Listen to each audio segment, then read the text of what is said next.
आज बॉलीवुड में box office को लेकर सबसे बड़ा सवाल क्या है? अगर आपको लगता है कि सवाल ये है कि धुरंधर कितना कमाएगी, तो तुम गलत हो। असली सवाल यह है कि अगले साल मार्च महीने में क्या होगा। बॉलीवुड का हर पंडित ये गणित लगाने में जुटा हुआ है कि जब मार्च 2026 में धुरंधर का सेकंड पार्ट आएगा तो वो फिल्म कितना कमाएगी और क्या धुरंधर के दोनों पार्ट मिलकर बाहुबली का सिंहासन हिला देंगे। जो काम शाहरुख खान, सलमान खान तक नहीं कर पाए, क्या वो रणवीर सिंह कर लेगा? देखो, अगर आप बाहुबली के फैन हो तो आप सोच रहे होंगे कि कहां रणवीर और कहां बाहुबली। वो तो एक फिल्म थी जिसने हर भाषा, हर राज्य, हर देश में अपने दर्शकों की सोच पर कब्जा कर लिया था अपनी फिल्म के थ्रू, और तब बना था 1450 करोड़ कमाने का रिकॉर्ड। आप ये सोचते रहो, लेकिन एक बार का बॉक्स ऑफिस सच जान लो, शायद तब तुम्हारे विचार बदल जाएंगे। रणवीर सिंह की ये फिल्म सारे कैलकुलेशन बदलने में लगी हुई है। देखो, एक टाइम था जब बॉलीवुड में 100 करोड़ का क्लब होता था, यानी कि वो स्टार जिसकी फिल्में 100 करोड़ कमा लेती थी। फिर बाहुबली ने ऐसा तूफान दिया जिससे पूरा इंडियन सिनेमा पलट कर रख दिया, उसकी सोच को बदल कर रख दिया। दोनों फिल्मों ने 1450 करोड़ का नेट कलेक्शन किया। सालों तक ऐसा लगा कि इस रिकॉर्ड को तोड़ना नामुमकिन है। बड़े बड़े बजट की फिल्में आती रही, सुपरस्टार आते रहे, यूनिवर्स बनते रहे, लेकिन बाहुबली का सिंहासन हिला तक नहीं। और फिर 2025 में आई धुरंधर, जिसने बॉक्स ऑफिस के सारे गणित उलट पुलट कर दिए। शुरुआत में इसे सिर्फ एक बड़ी एक्शन फिल्म माना जा रहा था। लोग बोले रणवीर सिंह है, बड़ा स्केल है, ठीक ठाक कलेक्शन कर लेगी। किसी ने नहीं सोचा था कि यह फिल्म कुछ ही हफ्तों में बाहुबली के नाम के साथ एक ही कतार में खड़ी हो जाएगी। धुरंधर की पहली फिल्म ने जो नींव रखी है वो मजबूत है, लेकिन असली भूचाल तब आया जब इसके सीक्वल का ऐलान हुआ।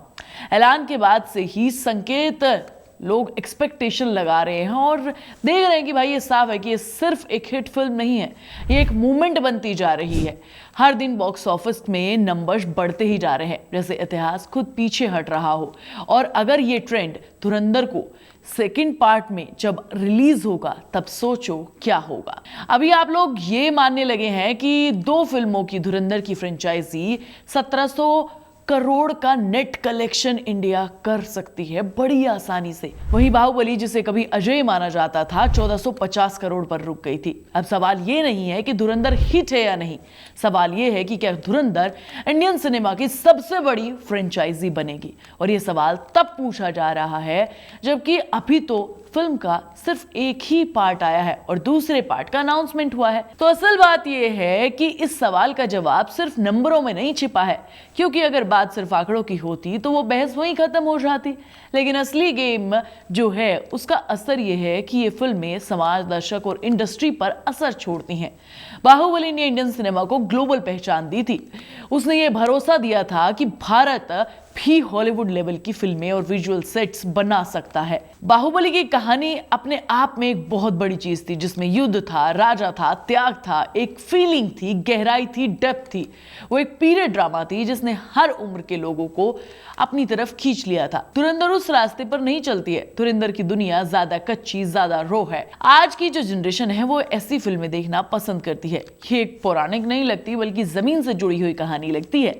रणवीर सिंह का किरदार कोई देवता नहीं है, वो इंसान नहीं है, गलतियों वाला है, गुस्से वाला है, टूटा हुआ है। शायद यही वजह है कि आज लोग उससे ज्यादा कनेक्ट कर पा रहे हैं। धुरंधर की सबसे बड़ी ताकत उसकी रिवॉच वैल्यू है। लोग उसे एक बार देखकर नहीं छोड़ रहे हैं, मल्टीप्लेक्स से लेकर सिंगल स्क्रीन तक बार बार वापस देखने जा रहे हैं। सोशल मीडिया पर इसके डायलॉग, इसके मीम, एक्शन, मूवमेंट्स, सब कुछ ट्रेंड बन चुका है। बाहुबली के समय पर सोशल मीडिया इतना ताकतवर नहीं था, लेकिन धुरंधर इस दौर का फायदा उठा रही है। एक बड़ा फर्क है फ्रेंचाइजी प्लानिंग। बाहुबली 2 फिल्मों में खत्म हो गई थी, कहानी पूरी हो गई थी, आगे बढ़ाने की कोई जरूरत नहीं थी। लेकिन धुरंधर के साथ ऐसा नहीं है। इसके मेकर्स पहले दिन से ही इसकी एक लंबी फ्रेंचाइजी बनाने का सोच रहे हैं। इसके कैरेक्टर, इसकी दुनिया, इसकी कॉम्प्लेक्स चीजें, सारी चीजें ऐसे डिजाइन की गई हैं कि आगे आने वाले टाइम में कई फिल्में बनाई जा सके। इसी जगह पर आदित्य धर का नाम सबसे ज्यादा चर्चाओं में आता है। एक निर्देशक जिसने सिर्फ फिल्म नहीं बनाई बल्कि एक पूरा का पूरा ब्रह्मांड रच दिया है। धुरंधर में हर चीज सोची समझी लगती है। कैमरा, म्यूजिक, कहानी सब एक दिशा में चल रहा है। ये जल्दबाजी में बनाई गई फिल्म नहीं है भाई, क्योंकि सालों से इसकी तैयारी की जा रही है, उसका नतीजा आज इसकी सक्सेस है। अब सबसे बड़ा सवाल कि क्या धुरंधर का सीक्वल वाकई 1000 करोड़ का नेट इंडिया कलेक्शन पार कर सकता है। देखो यार, जो मौजूदा ट्रेंड्स हैं वो तो यही इशारा कर रहे हैं। अगर फिल्म इसी रफ्तार से चलती रही तो आंकड़ा सिर्फ संभव नहीं बल्कि हो ही जाएगा वाला टाइप्स मामला है। और अगर ऐसा होता है तो बाहुबली सिर्फ पीछे नहीं छूटेगी बल्कि एक नया इतिहास लिखा जाएगा। लेकिन क्या इसका मतलब ये है कि बाहुबली छोटी हो गई? बिल्कुल नहीं। बाहुबली हमेशा उस फिल्म के दौर पर याद की जाएगी जिसने रास्ता बनाया। धुरंधर उसी रास्ते पर दौड़ रही है, लेकिन अपनी अलग पहचान के साथ। शायद असली सवाल ये नहीं कि कौन सी बड़ी फिल्म है, असली सवाल ये है कि भारतीय सिनेमा आगे निकल चुका है। एक समय था जब 100 करोड़ कमाना बड़ी बात होती थी, आज 1000 करोड़ चर्चा का विषय बन रहा है। धुरंधर वर्सेस बाहुबली की लड़ाई दरअसल 2 पीढ़ियों की सोच की है। एक ने सपना दिखाया, दूसरे ने इसे तोड़कर आगे बढ़ना सिखाया। अब फैसला आपके हाथ में है। आप बताओ, क्या सच में बाहुबली से बड़ी फ्रेंचाइजी बन सकती है धुरंधर? बाहुबली का जादू आज भी कायम है या फिर नहीं?